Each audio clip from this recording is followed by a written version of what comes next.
Maybe that's what the video should be. We just go through all the things on my desk. Well, now I'm Kerstin Donovan because I just got married, but I was Kerstin Darsney. You get surprised when they make me run, it's literally my event. Like, God, your hair looks nice today.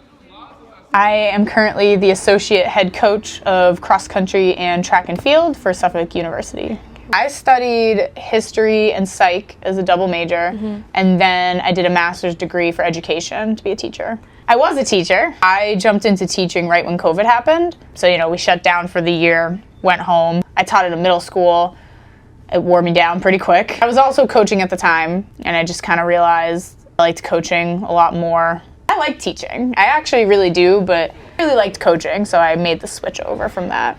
I was looking at jobs like this. I was looking at other athletic administration jobs. This job ended up being postponed for a year to get set up, so during that year, I saw a different job listing for Brandeis.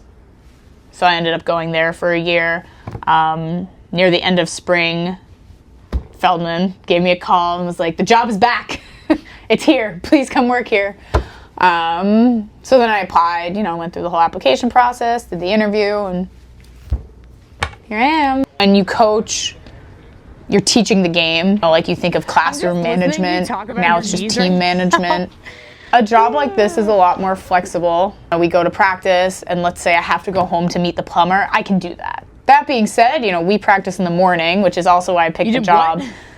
I do wake up at 4 every day because I take the 5 a.m. train in, but, I'm out of here. I usually take the 1 p.m. train home. So, we do our thing, we go to practice, we come back. I do a lot of work, but I have time to work out. When I was teaching and coaching, I never worked out because there was just no time. It was kind of an agreement between us two that if I took a more flexible job like this, I could be home for the plumber. I could be able to do those things while he made a bit more money doing the teaching and coaching. I get paid pretty it's not that far from what I was making teaching. That's also why I like this job. It's a lot more than my first track job. Weekend. Yeah. Rural mobility.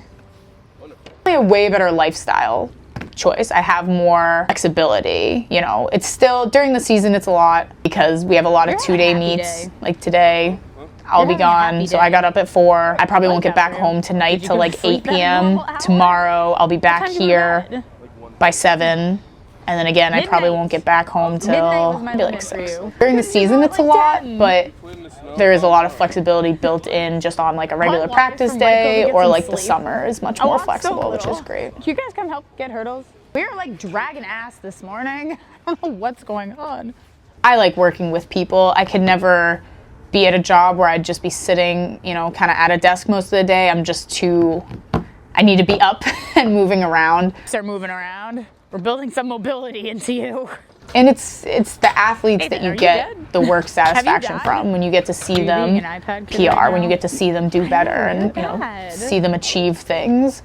That's the part of coaching that you like. There's plenty of behind the scenes paperwork and expense reports and food orders and stuff that I have to do. And I don't mind that stuff, but I would much rather be at practice enjoying that time than sitting here and filing expenses. Do 2 sets. Uppies. Oh, I wouldn't do that. It's an ongoing learning process. You're learning all the time, especially with a track team. You get so many different types of kids and different types of athletes that you're constantly redoing your own training. The different people that you meet and deal with, you're kind of emotionally developing too. We kind of say it in the coaches sphere that every incoming class we get is a little bit younger. Freshman year is maybe a little more hand-holding sometimes. And, you kind of have to learn that stuff. Nobody comes into this job immediately knowing how to do it. I have a few athletes that are a little more breakable, and I've had to go through and do a lot of research on how to fix that. Constantly learning new stuff. I think the biggest thing you learn is patience.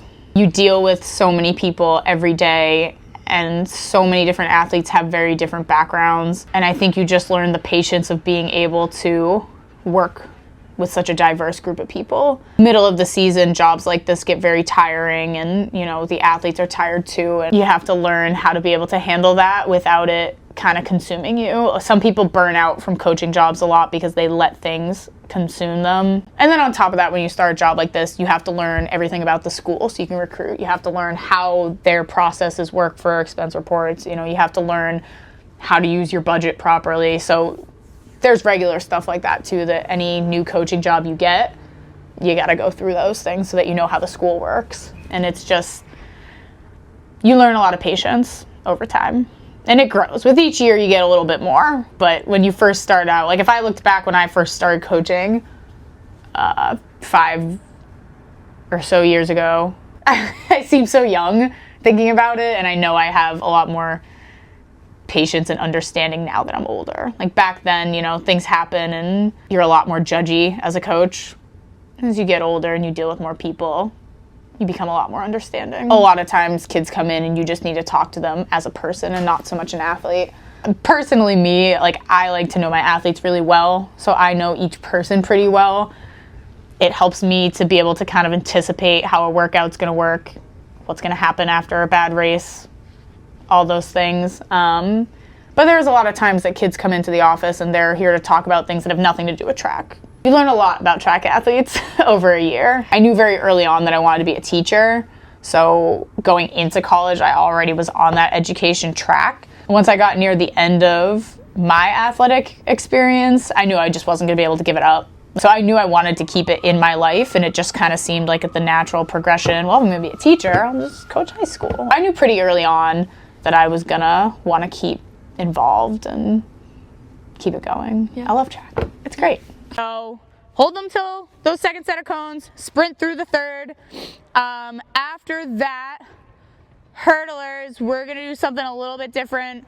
The rest of us are gonna do a couple block starts. I really think working with youth sports is huge. You know, whether it's real youth, like little tiny kids in like a summer program. Like that may have been the first thing I coached, was helping out, I think, at a summer program at my high school. There we go.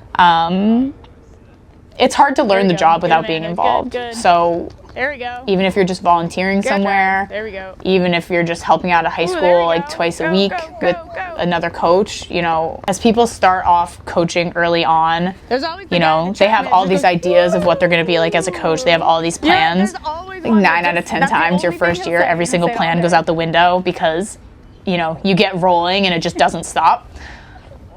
The biggest advice I can give to someone is to think about the coaches that you liked. You're gonna go over there. And the reason that you liked them. One thing I'll never forget back from when I was in high school, we used to have a track banquet at the end of the year. And my head coach at the time, who's still there, close to retiring, but he's still there, he would give, everyone got an award or a shout out of some kind. Like we had your basic like MVP, you know, unsung hero, all those things, but everyone got like a certificate or something for doing the season. And I'll never forget that after the first year, when we got home, my dad was talking about how impressed he was that our head coach knew something about every kid on the team, even if it was like a kid that only showed up twice a week, wasn't very good, but was like a happy kid, like liked to be there. But you know, you get those kids in high school. But that's something I've never forgotten, is that my head coach, he knew something about every single kid on that team. He could tell you something about every single kid every year. Now, I don't want you to just like, I've always thought about how important that is, I want you to do like, because you do get kids that are sometimes a little more half in, but when you're genuine with them and they know that you know things about them, they're more involved themselves. So I just say, for advice, you know, think of the things that the coaches that you liked. Why did you like them? What were things that they did that you liked?